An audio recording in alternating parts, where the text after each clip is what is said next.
Hi, everyone. Welcome to Pete's Epic Golf Podcast. Join golfer Pete as he interviews international and local golf experts and enthusiasts. Golfer Pete's guests are looking to share how his audience can improve their golf game by improving their mindset, skill set, and gear set. We ask our experts to share their practical tips on golf in one or more of these three core areas. Golfer Pete created his podcast as a resource for anyone who loves golf. Join Golfer Pete as he asks the questions we all need answers to in order to improve our golf game. Hey, I want to welcome our viewers to a very special podcast on the Pete's Epic Podcast. And we have a very special guest, a superb golfer, a humble golfer, but don't hesitate. No, don't get in a bet with him because you could be in for a long day and be walking off the course with less money. We have a guest, and I'm going to let him introduce himself to you so he can really share with our viewers, a little background. So who you are, who you serve, Dave, and, the kind of work you do for your clients. Well, my name is Dave Griffith. First and foremost, I serve Jesus Christ. Awesome. It forms the foundation of everything that I do in business. I see myself as a follower of Jesus first, a husband second, a father, grandfather third, and fourth. Although it looks like as you get more grandkids kind of come in ahead of the kids sometimes, and you understand that, Pete. Yeah. And then a friend, last, and I have to work to have an impact on those people. So, and the thing that I do is I'm in the real estate business in various forms. I have been a realtor in Atlanta and the Cobb, what I call the Ackworth Quadrangle. That area where Cobb and Paulding and Bartow and Cherokee come together for the last 37 years. And we have a boutique brokerage in Kennesaw called Relocal Home Real Estate Services. We have a national relocation company that operates in all 50 states called Relocal Move Real Estate Benefits. We started a place in Kennesaw called Desktop, a co-working space where our offices are located, years ago, and sold it. Started in 2017, sold it in 2021 to my coffee shop guy, John Spellman, and he's going gangbusters there. It was something that I think has become kind of and it's another real estate play, if anything else. That's what co-working and coffee is, but it's become kind of a business hub, I think, for Kennesaw Ackworth. That's where a lot of business meetings happen. A lot of people office there. Use it to get out of the house to get some things done. And so we're very proud of the involvement we had there. But and now working on the next thing, which is going to be what I call intelligent housing or right-sized housing, doing a development, 3 to 5 acre parcels where we build 40 to 50 right-sized homes in the 800 to 1,200 square foot range. And something that we need right now. There's no inventory in the real estate market, and there's certainly nothing that's affordable. We want to sell these between $250,000 and $300,000, but create a community where all of the front doors and porches face inward toward a central, pavilion, fire pit, barbecue area, that kind of a thing, walking trail, and have 2, 3, 4 of those within a community. On about 5 acres. So right-sized homes, not tiny homes, that are affordable, but also foster community. Because I think in most subdivisions, we have all these rows of houses. People may know the neighbors on either side of them, but we've become a kind of a disjointed society. And we want to bring a village approach, a community approach, back to residential, single family residential. So we hope that will do well. I'm sure it will, because I'm in a community over here at Overture, and one of the beautiful things about community is people get to know each other. You're there in the community. You get to play games, cards, bingo, Right. Yeah. all kinds of activity. There's a courtyard. You got chipping area. You got a putting area. You got, cornhole and all kinds of games. And I think you're right about in the last, say, 25 years, we've been kind of put into homes and rows of homes, and you don't know anybody beyond either side of you because there's not enough common things to bring people together to develop that community. And I think it's definitely needed. I think you just mentioned, I hadn't thought about this in context about the common, something of commonality to link people together. My daughter, as you know, is married to an Air Force pilot. They live at Scott Air Force Base, just outside of St. Louis in Illinois. And they live on base. Ever since they got married, they've always lived on base. They have relationships that go all the way back to pilot training when they were in Del Rio, Texas.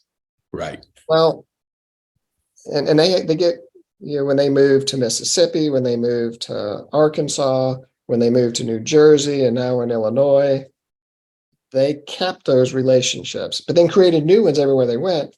The commonality was that, number one, they were all in the Air Force. They all knew that they were moving every 2 to 3 years. If they wanted to have a relationship, they kind of had to jump on it. So when someone new moves into the neighborhood or is PCS'd into the on-base housing, everybody who's already there and isn't leaving shows up with cookies or a lasagna or a pizza or whatever when they're moving in, and they establish a relationship immediately, and they have that sense of community, I think, because of the Air Force. And they don't have family around. Nobody has family around, so they become family. Yes. To each other. And we don't see that a lot of times in our neighborhoods. I've lived in the same neighborhood since 1987, same house. Right. I know my neighbors, maybe just because of time, you become a little bit intentional over time, but I'm guilty of it too. And, it's something that Jackie and I have made an effort and will continue, will actually enhance that this year to start inviting neighbors that we have acquaintances with, just over to our home for a meal or a glass of wine or, a beer or watch the game or whatever. And just so that we can, strengthen that sinew, if you will, of this neighborhood body that seems to have become very disjointed. So that's what we're hoping to at least foster. You can't force it, but at least foster it in these new communities. And to people who are moving up and down, I think a lot of these kids come out of college and they get their first place. And many times it's an apartment or a townhome or a condominium. They're not big. They don't really need a lot. They don't really want a lot to maintain or take care of. And all you do is fill it. You and I know this. I mean, you've moved to this new wonderful place, but for years you had a home like mine, and it's amazing what you can collect. You don't need, that you haven't touched in a year or 2 or 10, but it's down there, and it's unnecessary. So this will be a thing for me. And I like new things. I like coming up with the ideas and trying something new. Yes, you do. And I think it is needed because I think, as good as the iPhone was when it came out, it's created another side of people's dependency on a little box. You'll go to a restaurant and you'll see people sitting beside each other and they're on their phone texting each other. It's almost like kind crazy. of having a conversation like this. Yeah, the conversations of yesterday tend to be thrown into a digital format, and it's that's not what it was intended to be, but it's evolved into that. So I think you hit rock bottom, or you hit a place where you say, you know what, there's more to than likes on Facebook and Instagram and texting. Is get on the phone, call somebody, go over and meet with them, get together, have community. And that's the exact thing that we're developing over here, because every breakfast there's about 40, 45 people down there just hanging out. Some go off and work, some go off and just do some other things, bingo and all the other activities, but it does foster a really sense of social interaction, which is so needed in our society today. Yeah, So gives a reason to that's get up in awesome. the morning. Yeah, gives a reason to get up in the morning for the people you see. Yes. But let's face it, relationships are really what life is all about. Yep. You know, Totally agree. Jesus was asked by the Pharisees, so what's the greatest commandment? Trying to trick him. And he said, well, it's to love the Lord your God with all your heart, soul, mind, and strength. And they thought he was done. And he said, and the second is like it, to love your neighbor as yourself. Yep. And, a lot of times I think we forget about the second, which is really wrapped up in the first. The way we love God is to love his people, his Absolutely. creation. So anyway, that's a good segue into our favorite topic, golf. So Dave, we've shared some conversations in the past, and being a part of charity golf tournaments is wonderful. You get to hang out with people. But what's your philosophy when it comes to golf, and especially the lessons and the things that go on in golf? Share with our viewers some of your thoughts. I've played this crazy game since I was 9 years old. Mm-hmm. I'm now 61. And you would think that in that amount of time, you'd be able to get the game right? Yeah, should. But no, it doesn't. But no. Yeah. In fact, a little segue. So I played on Monday up at Bridge Mill with some friends on on Memorial Day. Right. And I was just spraying it everywhere. And I played this game a long time. This time when I was a pretty good golfer. But man, I was just spraying it everywhere. I could not find the fairway. And that makes for a long day, when you're digging the ball out of the woods and the water.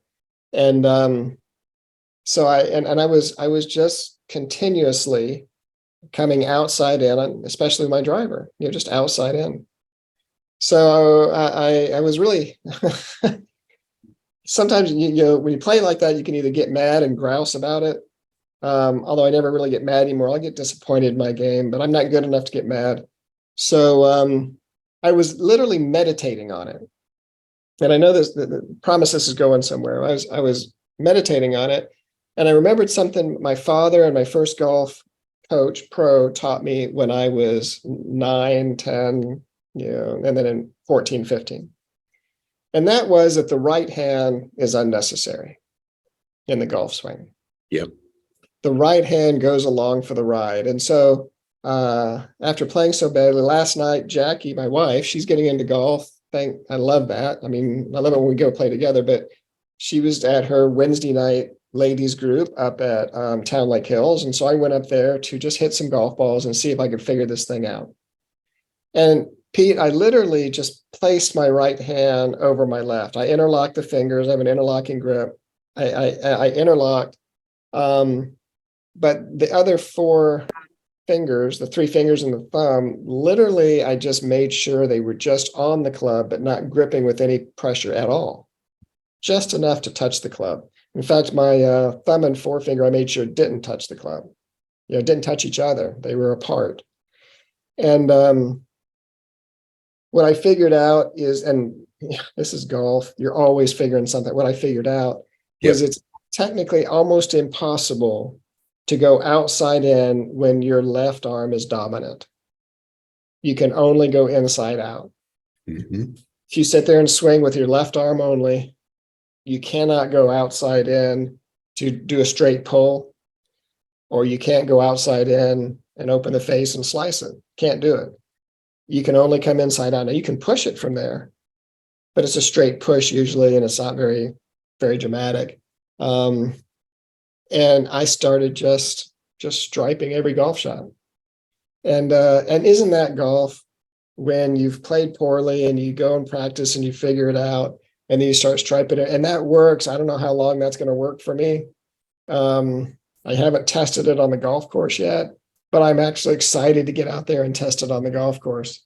And so, that's the first thing I love this game. It's a wonderful and infuriating game at times. A disappointing game at times, but hey, I was playing poorly. I got to 14, par 4, hit a good drive finally. pulled a 9-iron left into the front bunker, was 15 feet from the pin, hit the sand shot a little too stiff, but that thing hit the top of the flagstick and dropped straight in the hole. Wow. For birdie. The old high. And it just makes you laugh your head off, because that's this game. Yep. But one of my pet peeves that you and I have talked about is I play in a lot of charity golf tournaments for different charities that I support, and for those I believe in, and most of them surround, human trafficking and sex slavery and saving babies and abandoned babies and rescuing them. Last year, I got the chance to chair one of these things for the Hope Box, and that you were very instrumental in. Thank you so much. And I decided I was going to make it different. I was going to charge people a little bit more for their, for their sponsorship, for the foursome, for those two things. But that we were not going to allow somebody to buy the tournament. And you know what I mean. And anybody who's watching who has played in a charity golf tournament, you show up and you buy your 2 mulligans and you buy your 4 or 5 raffle tickets, and and then they give you all your swag and you go out and you play, right? Well, when you're in that line, you buy your 2 raffle tickets, you buy your 5 raffle tickets, and you buy your 2 mulligans. Someone comes up behind you and says, "How much are mulligans?" And they say, "Well, mulligans are $10 a piece." And the guy says, "Yeah, well, give me 100 of them." Yep. And it happens. And you're thinking, okay, that team just shot 20 under, because they have so many. Yep. Yeah, it's like having FU money. You can just keep hitting shots until you hit one stiff. You can keep making putts, and it slows the game of golf down. And there's no integrity. Or you have somebody that comes up and says, "How much are raffle tickets for all of these drawings?" And you say, "Well, they're $5. Okay, give me 100 of them." And they've got this stream like they were at Chuck E. Cheese or something, and they've got all these tickets, and it's just not, a level playing field, because we're all at different economic strategy. I can afford to do all those things, but I just don't think it's right. So we gave every foursome got 2 mulligans as part of their registration. They got 2 mulligans, and every player got 2 raffle tickets, part of their deal. You couldn't buy any more. You couldn't buy the tournament. You got 2 mulligans to use wherever you wanted to, for the team. You didn't get 2 per player. You got 2 for the team, and 2 raffle tickets, per, so 8 for the team. And I got to tell you, I got so much great feedback from that, because number one, they didn't feel like as they were going through the line that they were getting nickeled and dimed to death. Yep. Now we charged them $1,500 per foursome, $375. KBA is doing a tournament, I think at Pine Tree on Monday, which I may play in. It's $125 a person, which is pretty standard, $125 to $250. Again, we charged $375 at a great golf course, had great food, great entertainment, told them to bring their spouses out afterwards, no additional charge, and gave away some great stuff. I literally had some stuff donated, some bottles of bourbon that I thought were $200 or $300 bottles of bourbon. A nice gift. Found out as people were getting them and checking on their phones that they were literally $2,000 bottles of bourbon, and we got 5 of them. Wow. Man, I left early. Oh my goodness. I had the guys, one of them was my good friend that I played with on Monday, and he came in and goes, "Hey, this is a $2,300 bottle of bourbon." I said, no, it's not. It's like $300 bottle of bourbon. No, look at it right here. This is, on Amazon, you buy this bottle of bourbon, it's $2,300. And I literally about, had a heart attack right there thinking about, but it added this air of, class and care, I think, to the tournament. Sure. That there was a classiness to what we were giving away. We gave away golf trips and, Marriott stays, and lots of very expensive stuff. $1,200 pair of earrings, diamond earrings, got raffled off, and all the way down to you get a sleeve of golf balls. We wanted people to win something. Yeah. And the care was that, again, they didn't feel like we were trying to hold them hostage to an emotional give or an emotional ask. Yep. You're here, you paid your fee, enjoy your day. Yep. Just enjoy your day. Leave your credit cards, leave your checkbook, leave your cash. On the course, we had, of the 18 holes, we had 6 different holes that had, food or drink on them. Yeah. So that every 2 or 3 holes, you didn't have to wonder about where the cart girl was. Yeah. All of them had drink on it, different kinds, alcoholic, non-alcoholic. I'm not a drinker, but I know people love to have a beer or 2 or 3 when they're on the course. And, and we didn't want to, prejudge that. We just wanted to have people come out and have a golf day, but drink or not drink, we don't care.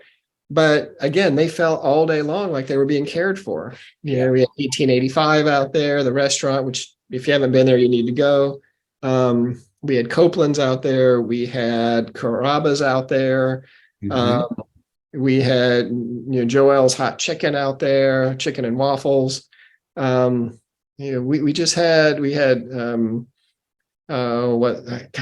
I'm really embarrassed if they see this. Paisano's Pizza, out there, giving pizza. And it was just a fantastic day. And I got to run around all day hitting golf shots for people, and they could take them or not, just an extra mulligan, if you will, but it was just for fun. So you could actually talk to everybody that was on the course. We had a putting contest beforehand. We had a long drive contest beforehand where people could compete for, a $500 driver in the long drive contest, or a Vokey wedge, from the putting contest. Right. It was just a great day, but the whole purpose behind it was to get out. And we talked about integrity in the game. I think that these charity golf tournaments have gotten out of hand, and I get it. You're trying to raise money, but you're diminishing the game. And absolutely, that we love the rules of the game, the integrity of the game, the play it down, where it lies. And really, for you and I who are golfers, there's a percentage that play charity golf that aren't normal golfers. That's okay, because you're out there having a good time. But a golfer likes to compete. And so when you cheapen the game by giving away 100 mulligans to one person and they have a big advantage, then golfers are going to go, why do I want to play in a tournament that it's not like a level playing field? So it kind of drives people to go, there's plenty of golf charities. And so you got to think about your charity event. Are you want to be one that just, like everybody else and gives away, because you're raising money, yes, but go ahead, do it in a way that doesn't disturb the fun and the competitiveness of a golf game, because we all like to compete on a level playing field. And I think the uneasiness to these mulligans, because after your tournament at Hope Box, I played in another tournament, and I didn't play because there were some things I couldn't do that day. So I recruited a guy, he was a +3, and we had a strong team. We could have lapped the field, but 3 of them didn't buy mulligans. So we got out mulligan by teams that were less talented. And I even asked the organizer, I said, I can get a guy that's pretty darn good. He's not a pro, but he's pretty much a pro. And they said, yeah, we don't mind people coming out to play. But we're walking out of there scratching our head because we lost by 5 shots, and we're going, there's no way you can lose by 5 shots with the team you put on the field. But if you don't set it up correctly at the beginning, it's like playing with one arm tied behind your back and say, go out there and compete with those people. So I agree with you on that, Dave. And I agree with you. Everybody wants to show up feeling like they've got a chance. Yes.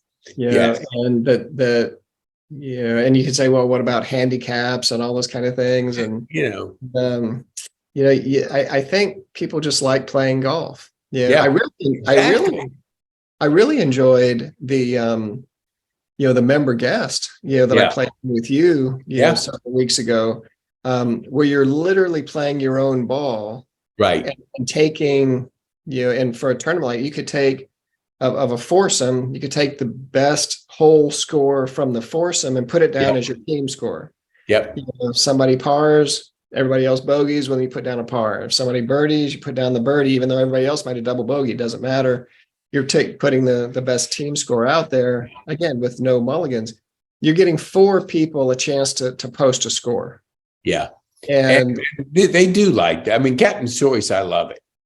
But there's a yeah, place when you can play your own ball, because sometimes we don't have enough time to play as much as we like. So when we're in a thing like that and we can play our own ball, that's a lot of fun. yeah. Well, and I think if you don't have a ton of mulligans, Yeah. um, Yeah, and absolutely. then you can play fast enough. Yes. The other thing that I probably would change, and I want to change, you and I have talked about this, I want to change it in the USGA rule book. Um, Pros have, and we all compare ourselves to the pros, don't we? Sure. These guys are going out there and they shoot a 62. And if you follow every shot, they might have sprayed 5 drives, 6 drives that you and I would not have found. Right. And that 62 might have actually been a 70 if those 4 or 5 drives, were not found. But there's always someone there to say it's right here and someone to flag it. And It hits a spectator and pops back in the fairway. exactly, Yeah. it's not even that is not a level playing field. I believe that the rules of golf should be changed unless you spray it into the water. If you and I have hit thousands and thousands of drives in our life, and you can hit it right down the middle on a dog leg right, and you think that it's going to be perfect, but it rolls through the fairway into 5 inches of rough. Mm-hmm. It might only be 5 feet in the rough, but you can't find it. It's Bermuda, they let it go. And, or it's winter and it's gotten into the leaves, where they've, and you can't find it, but it's right there. It's right there. You saw it, Sure. it didn't go in there hot, it leaked in. And yet you spend 4 or 5 minutes looking for it. Well, what does that do to the pace of play? Everybody's talking about pace of play, right? Goes it down. It kills it. It kills your pace of play and it frustrates you because it's right there. But the thing is you're thinking, I got a good round going here. I hit a beautiful golf shot. And now I've got to take a penalty. My rule change would be 1 for the pace of play and 2 for the integrity of the game. Because again, we compare ourselves to the pros is we know it went into the rough. You take out another ball, you drop it in the rough, and you play it there without penalty. Right. Then you're looking for a ball for 60 seconds because you don't want to lose the ball, but you're more concerned about the penalty in the round. Sure. And so if you're able to drop right there in the rough in the same place you saw it go in, Right. then it speeds up pace of play and it makes your round more enjoyable. Yeah. And I think it actually makes it more fair, as well. I was talking to a pro here locally at one of the clubs, and she shared that the difference between off-course golf, like Top Golf, and the traditional on-course, there's more people playing off-course, which is 18 million, versus 16 million that are playing on-course. Because, the younger generation, they don't want to put 5-6 hours into a golf round and be out there all day.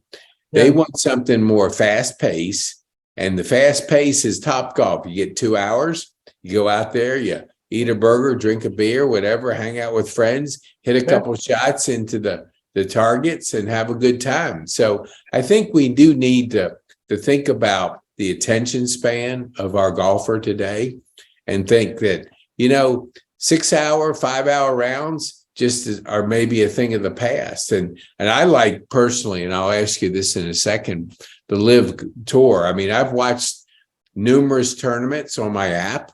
I love it. It's engaging. It's fast paced. The team aspect of it. They all team off tee up at the same time. And first, when I heard that, I'm a traditional golfer. I'm going, shotgun. That's for like tournaments and in your backyard and stuff. But everybody has the same conditions. Everybody starts at the same time and ends at the same time. And it really is a different experience than traditional golf, which I like golf, but it's the time I take naps on Sunday, because you put it on and it's just like, okay, nap time, because it's like, okay, they show three players the whole round and they're monotone in their approach. And that was okay.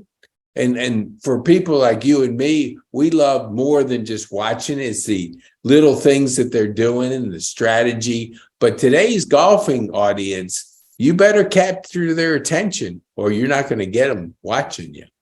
Well, Liv, I'm with you. I really love Liv. I wasn't sure at first. You never want to get the politics in this thing, but the PGA was trying to bring the politics of, well, Saudi Arabia is backing it, and and they're not really great toward women, and the Crown Prince killed Khashoggi, and blah blah blah.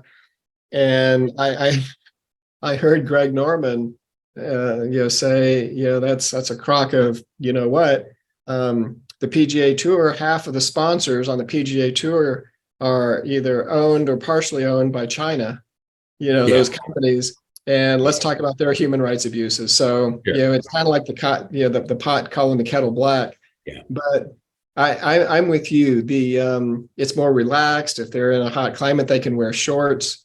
Yep. You got four guys competing with each other against the other 11 teams. They can use rangefinders. They are playing the game we play. Right. Every week. They're playing like we play they still have the rules of golf. Love that. But and by the way, all these guys that came out against it because it wasn't traditional. Right. Well, the PGA Tour wasn't traditional when they started either. Right. 60 years ago. And I agree. The PGA professionals should, every time they see Greg Norman or Phil Mickelson or Dustin Johnson or Cam Smith or any of these guys that made the jump, who were major winners and that kind of thing, to legitimize it, they should go and literally bow down and kiss their golf shoes because of the money they're now making as a response to Live Golf. Absolutely. They don't have to play as many tournaments as they used to, have to be responsible for. They're making, if you win a tournament, you're making at least $1 million more for the winner's purse, and there's a minimum $500,000. It's like the Major League Baseball minimum, right? It's $600,000 if you make it to the active roster, 44-man roster. You're making $600,000 as your minimum. Well, if you have a tour card, you're making $500,000 a year now. Right. Whether you win a tournament or not, whether you keep your tour card all year, you're going to have travel money and you're going to be able to pay your caddy, and so, and that's because of Live, not because the PGA, like they say, oh yeah, we already had those in the works. Yeah. Right. Thinking about them, consulting. Yeah. But it went from the back burner to the front burner real quick. In a hurry. Did you ever see Phil Mickelson's response after the Masters? He had a press interview. Did you see that by any chance? I don't think I did. I saw Koepka's, but I didn't see. What was interesting?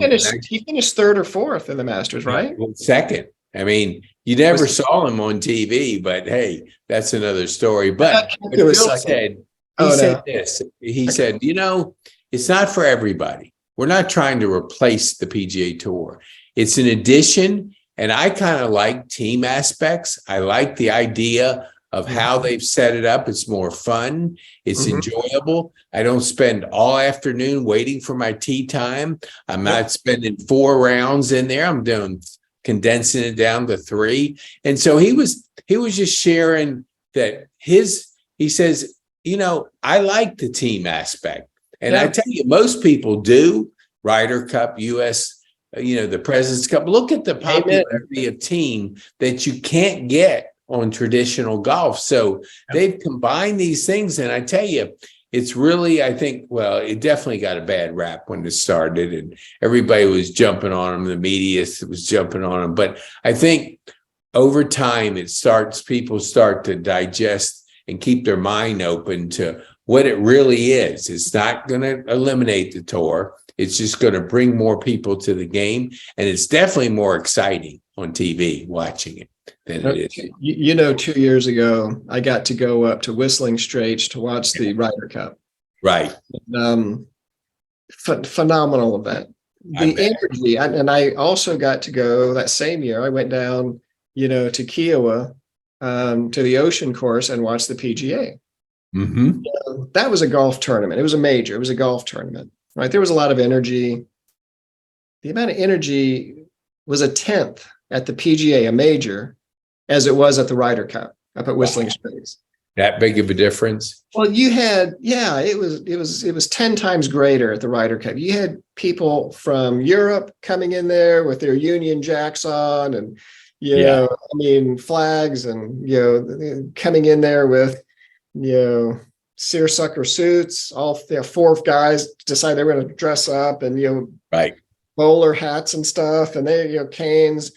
And then you had the American side, you had people walking in, dressed, 4 guys dressed like Abe Lincoln and 4 other guys in, Apollo, gear like astronauts, with the American flag on. I mean, there were people, and by the way, that was just a way so they could sneak beer in because, how the astronauts always carried their air conditioner. Well, that was their cooler. And it was brilliant. It was brilliant stuff, but the energy was just insane. And I have a feeling, if we're not seeing it already, that this is Live Golf is going to be the NASCAR of golf. Right. You're going to have people who are wearing their 4 Aces apparel. Yeah. Because they're 4 Aces fans. Yeah. Just like people were, Ricky Wallace or these different guys on the NASCAR side, NASCAR guy. Yeah, they're gonna have their player group, and just like they have their NASCAR driver. Yeah. And I think it's good for the game of golf because again, you and I talked years ago. I tried to create a business that would save golf, by creating co-working spaces in golf courses, because so much business is being done on the golf course anyway. And our wonderful IRS, in Congress eliminated the deduction for golf course dues as an entertainment expense back in 1994. And I thought, well, let's go around that, and found out that the IRS, basically, if I could have beat them. But then nobody would need my business because the courses would just do it themselves. Right. But I tried to create something to save golf. And the only way to save golf is to get the youth, as you were talking about earlier with Topgolf. We have to have a youth movement. We literally have to have younger people because you and I aren't getting any younger. Yep. There's going to be a day when we're not swinging golf clubs anymore because it just hurts too much. Sure. And, the golfers are literally dying off. So you have to replace them with young golfers. Yep. And the Live format is getting youth interested in golf again. Yep. Oh, Rory McIlroy and Tiger Woods. What are they coming up with? Have you seen this? Oh yeah, Tomorrow Sports. Yeah. Yes. Yeah. What is that? It's a 2-hour round made for television in a simulator. Yeah. With a couple of hundred fans, around that can react, but you're literally playing golf in a warehouse where you're hitting into a screen, and then the ball gets placed on a green with the right slope and stuff for you to putt, so that they can complete what used to be the Shell Wide World of Golf match play type things where you see Snead against Nicklaus or whatever, and you can do it in 2 hours. Yeah, they can play the round in 2 hours, and doing that so that people will get interested in the game. And so I love the Live format. I wish I had thought of it. Yeah, but I don't know anybody in Saudi Arabia to fund it. Yeah, you don't want to. We still have our ideas, so we'll have our local ideas, and we'll see where they go. Now, tell me, we'll get back to golf because what's the most famous golfer that you've met that if you called him, he'd go, Dave, oh, well, how you doing? Oh, gosh. Who would you think that would be? I would hope he would remember me. Yeah. He wouldn't. The second one would. I actually walked 18 holes with Jack Nicklaus. Whoa. Back in 1987, the year after he won his last major tournament, the Masters in 86. Yep. And he was opening at Country Club of the South here. Yep. And I was a new realtor, but I'd sold a house out there to a friend of mine, and he invited me to come out. And there was about 100 people that opened the course with Jack Nicklaus. It was done. Nice. He was playing it to see how it played. He told the course general contractor and the architect, listen, I want to reshape this green a little bit, or I want to remove that tree. It's not fair. Let's put this bunker in, to make it a little more challenging. But he shot 68 that day, and I have the scorecard somewhere that he signed. But the person I think would remember me, I saw him on television. They're playing the memorial, I guess today and going forward, right? And the honoree by Jack Nicklaus is Larry Nelson. Wow. Okay, yeah. So Larry Nelson started at Pine Tree Country Club. Yep. Oh, yeah. And so I moved here in 1984 from Missouri. I was working for Whitewater Parks in Branson, Missouri, and I got my first job out of college to come here and be the safety manager at Whitewater Park here in Marietta. Right. And our executive assistant, a woman by the name of Mary Ann, and I can't remember her last name, forgive me, but Mary Ann was our executive assistant. She was probably my age now, 60, 61, had retired, and then got to know our general manager, and he pulled her out of retirement to come in and just kind of make sure everything operated well in the first year. Well, she had done some executive assistant work for Larry Nelson. Mm-hmm. And, I had played 1 year of college golf, and I had always wanted to be a professional golfer. And after a day, we were sitting in the office, and she was like my grandmother, right? And I told her, I always wanted to be a professional golfer, but things happen, blah, blah, blah. She goes, well, I work for Larry Nelson. Would you like to meet with him? And I was like, yeah, I'd love to meet with him. Could you set that up? She goes, absolutely. And she gets on the phone, rotary dials, right? Yeah. Larry, this is Mary Ann. I have a young man here who would love to pick your brain about professional golf. Could you set something up for him, Dave? When can you get off? I'll leave anytime. Tomorrow around 3. Yeah. Okay. Thank you so much. Yeah, you can see him tomorrow around 3. And he had an office down off of Windy Hill. He was at that point, he was playing some tournaments, mostly in the Orient at that point, because he was a huge golf course designer in the Orient. Did a ton of golf courses, primarily in Japan. So he was going back and forth all the time. And so I went in and shook his hand. Of course, he had won, I think, 2 PGA, championships by that point. And we sat down and, chit-chatted for a little while. He asked me about my golf game and stuff. And then he asked me a question. He's a Christian guy, loves the Lord. And he said, Dave, tell me, are you planning to get married? And I said, well, yes, sir. I have a young lady, and I think I'm going to ask her to marry me. He stood up, buttoned his jacket, shook my hand, and said, then you don't need to be a professional golfer. It's got the highest divorce rate of all professional sports. Have a wonderful day, and give Mary Ann my best. Wow. Dang. That's it. We could just talk some more if you want, not about my game, but just about, but no, he escorted me to his office door, was so gracious, but he had seen too many men wreck their lives. Right. Primarily because, I think it's probably the same, back then. And again, let's go back to Grand Prix racing or to the tennis circuit or golf. You're out for 2 or 3 weeks at a time. Guys get lonely. They have affairs. They have, the wives are home with the kids, and they don't feel like they're being supported other than, with the money. And back then the money wasn't all that much. Right. Making it money. I think Jack Nicklaus, when he won the Masters in 1986, won like $250,000. Yeah, it's 3.7 Yeah, million. it's definitely gone up. Yeah, definitely gone up. Yeah, he made a little over 10. Jack Nicklaus made a little over $10 million in career earnings in his career, and he's arguably one of the best players of all time. It's between him and Tiger, really. Depending on who I like Nicklaus because he has 18 majors, but I can't argue that Tiger was the most dominant player over a 10-year stretch that has ever existed. Right. Exactly. That's ever played the game. So I would hope. I was listening to him, and he the other day he was being introduced, and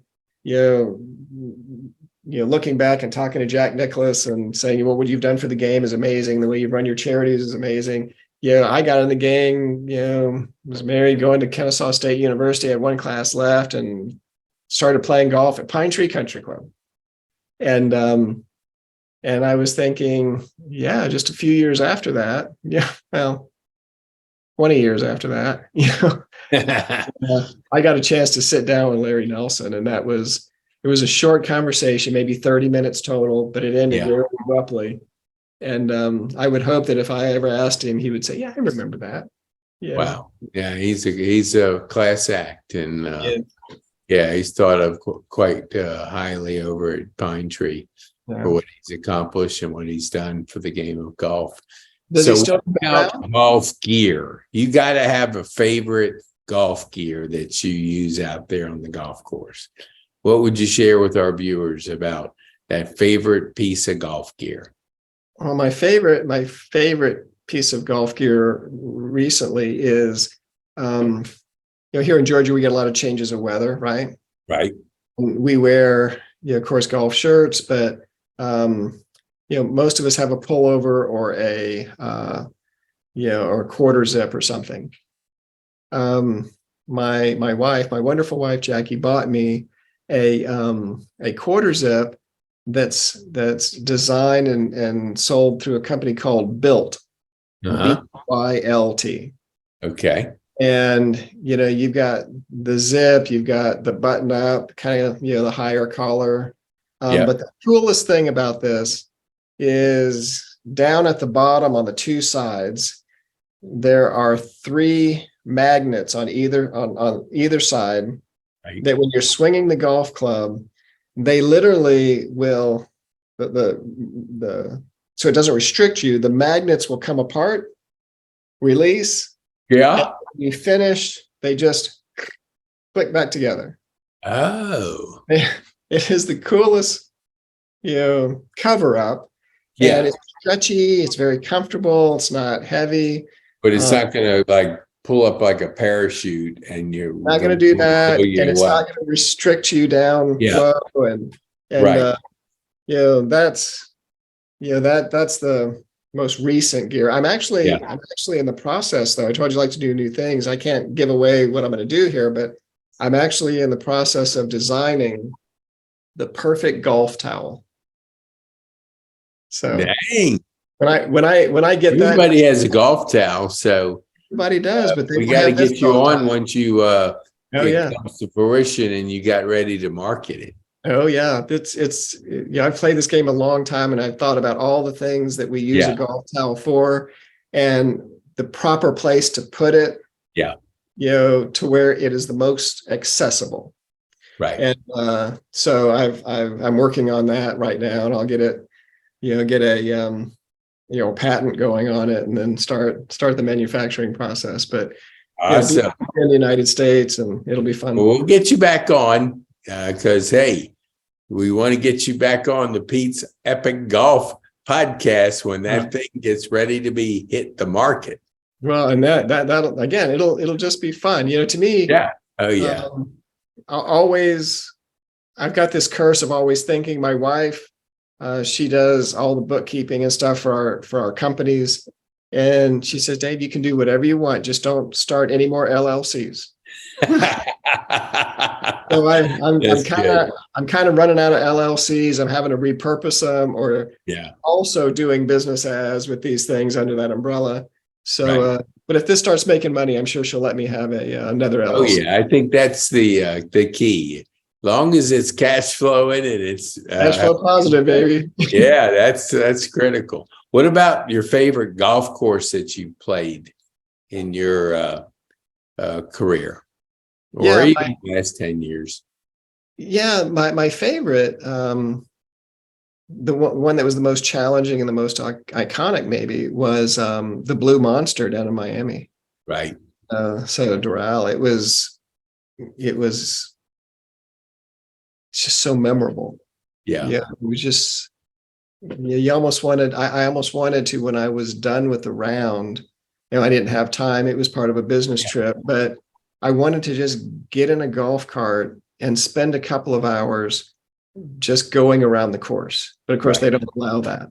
Yeah. And just to go back and just drink it all in, because you're kind of in the process of what kind of shot shape do I have to have here, and where's my trouble, and where do I want to leave this, and so you're thinking your way around that course while trying to enjoy it.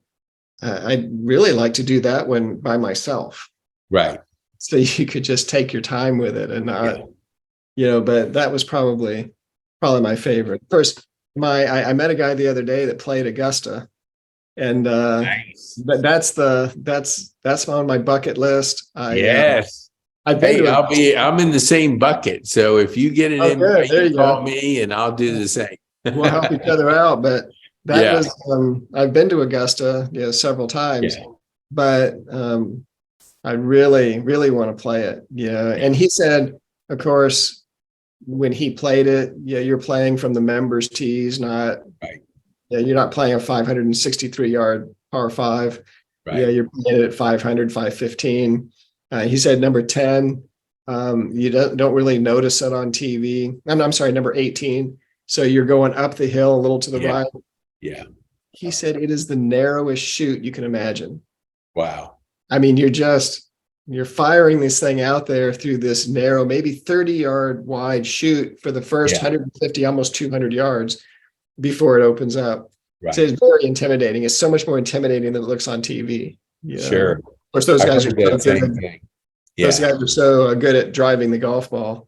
But, but yeah, I've got to work a little bit more on on